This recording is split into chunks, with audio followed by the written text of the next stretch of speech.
Welcome to this panel honoring Maurine Whipple and discussing the novel, The Giant Joshua. This is actually an additional recording. I failed to record the opening of the session when everybody was here. And I failed to record Lynn Pearson's words, and I want to have them so much. So I'm re-recording this short section where I introduce the panel and we hear from Lynn. Let me start off by showing a few images of Maurine.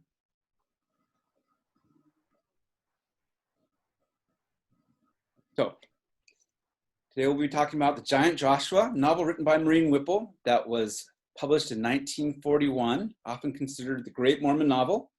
We'll also be talking with Vida Hale, who is the author of the biography of Maurine Whipple, Swell Suffering, which won an award for Best Biography from the Mormon Historical Association in 2011, and several other admirers of Maurine.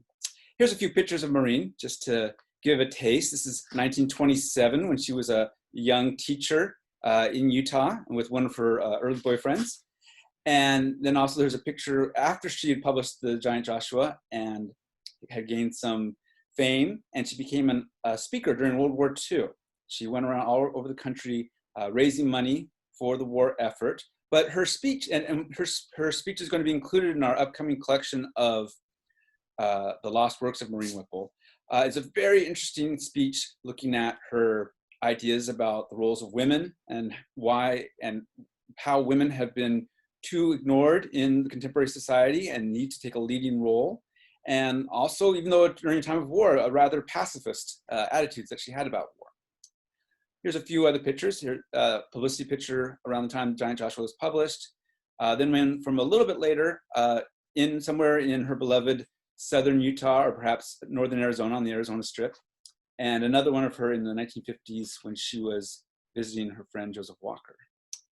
Here's a picture of translation to Danish of The Giant Joshua, Loftus Land.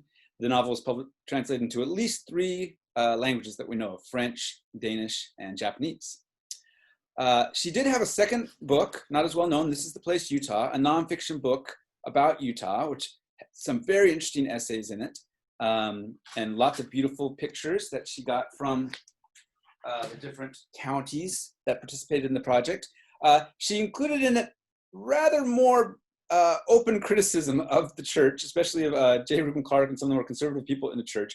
And I have a theory that actually this is the book that got her more trouble with the Mormons than The Giant Joshua.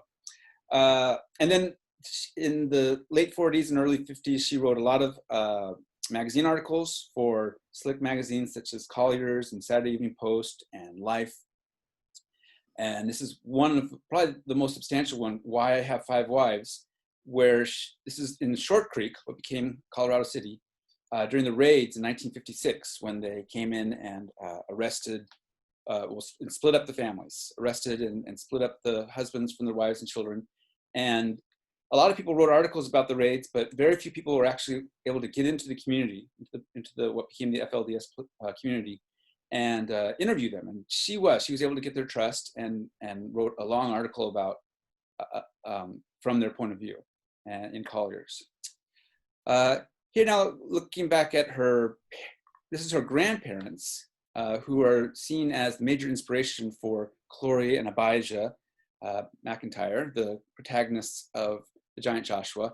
Her grandfather, John Daniel Thomas McAllister, was was a leader in the church. He led some of the handcart companies. He wrote the handcart song, very musical man, loved dramas. They called him Handsome Mac in the book, and in real life, he was also known as the man he was based on, J.D. T. McAllister, was known as Handsome Mac, and there's a pretty handsome picture of him there.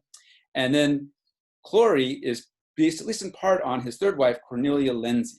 Their names are very similar. Cornelia Agatha Lindsay in real life, and Chloe, or Clorinda Agatha Lindsay in the novel. But also another couple that has a lot of history that appears to be that she used to write Chloe and Abijah are the couple Jane and James Blake. James Blake was a historian of the St. George area and the Dixie Mission.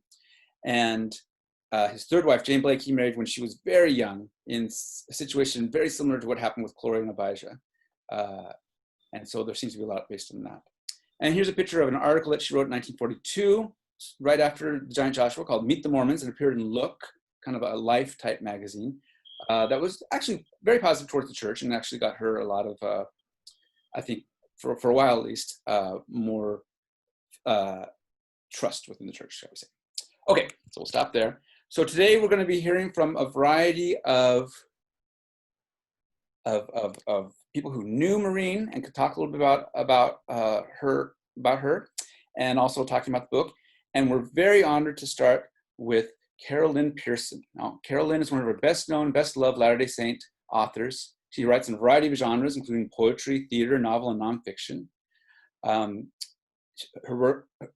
of her works include the poetry collections The Search, The Growing Season, A Widening View, I Can't Stop Smiling, Women I Have Known and Been, and her newest poetry collection, which has just come up, which, Carolyn, remind me the name of the new poetry collection?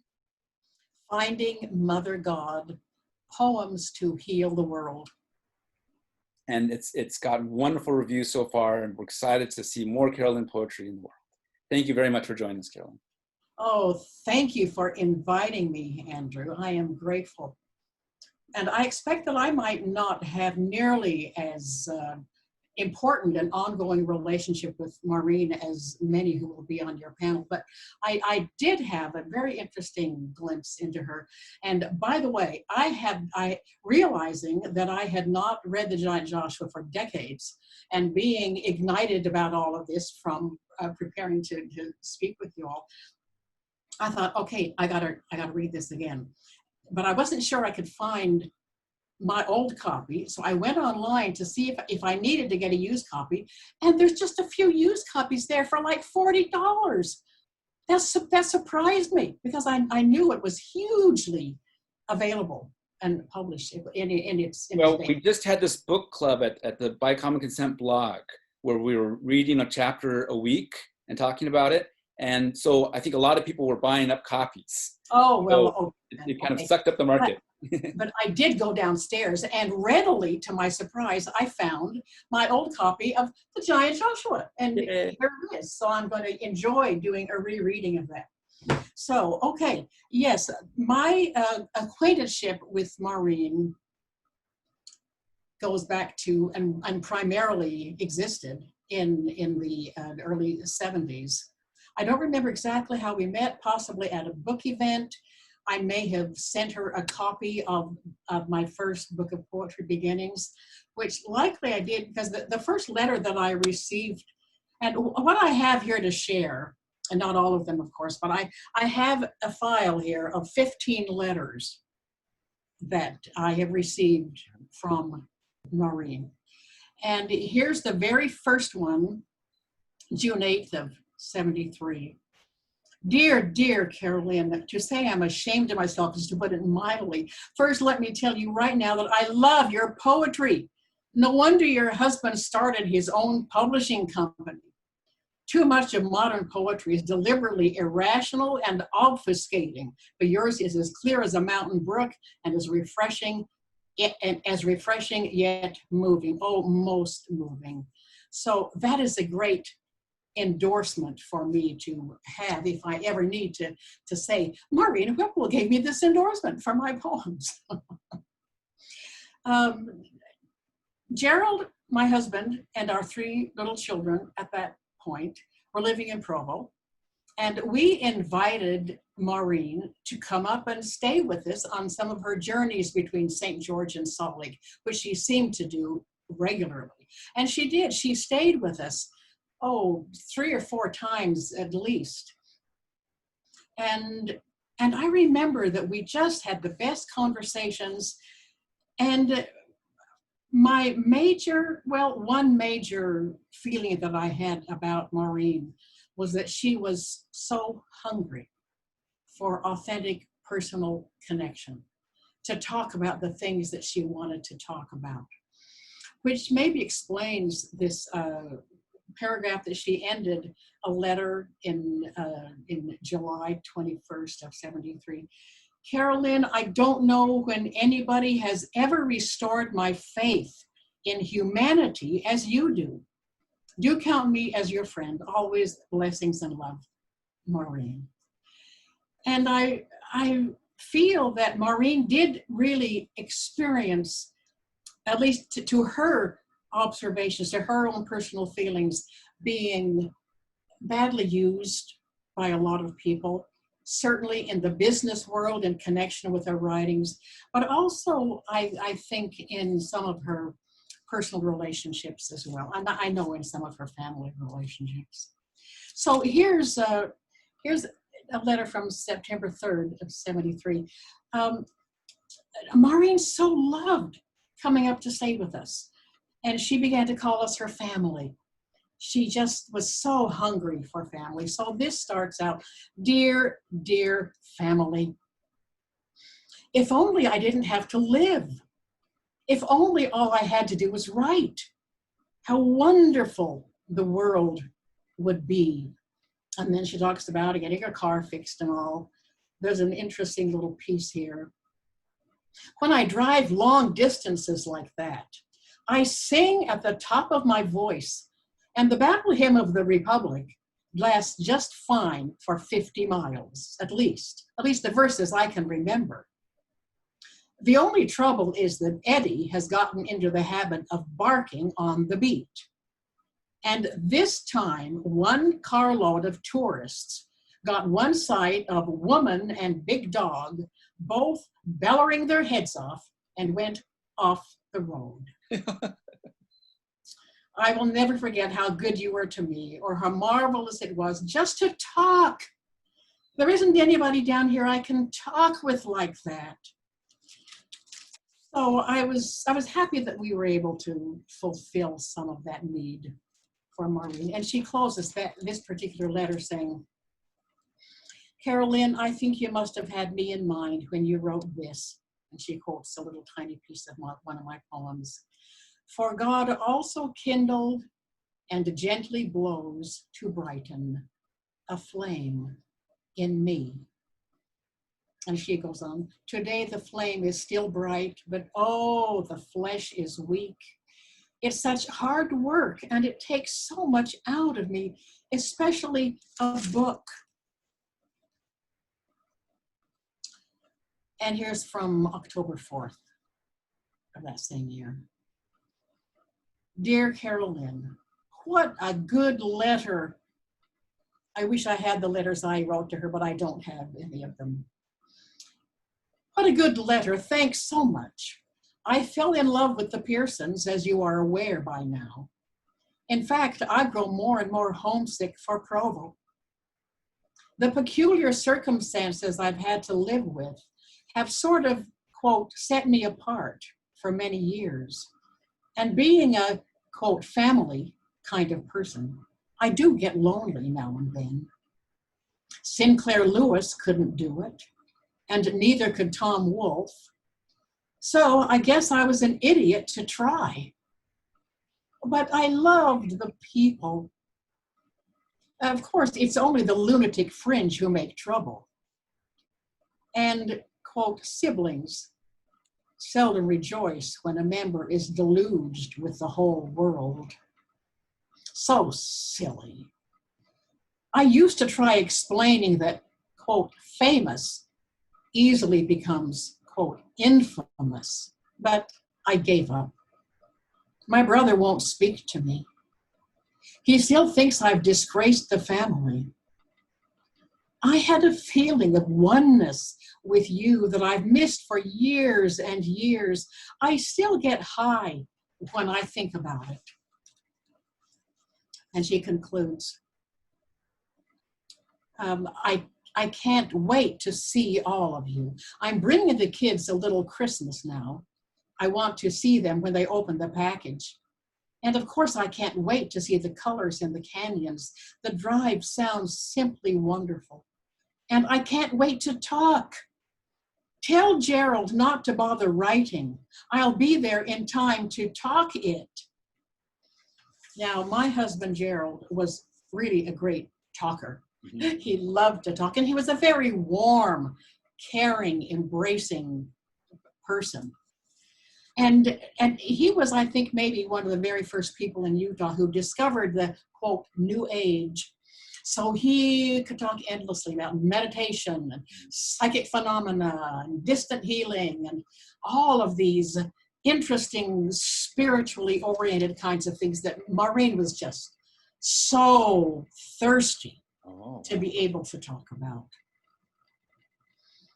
And here in this letter, she sends these sweet, she has three stamps she's found, one for each of the kids. The eagle is for Emily, and she gives a lovely paragraph about that. The squirrel is for John. The duck is for Aaron, and she says, I love you to each of them. And here's the lovely little page she created for them. Your friend, Maurine.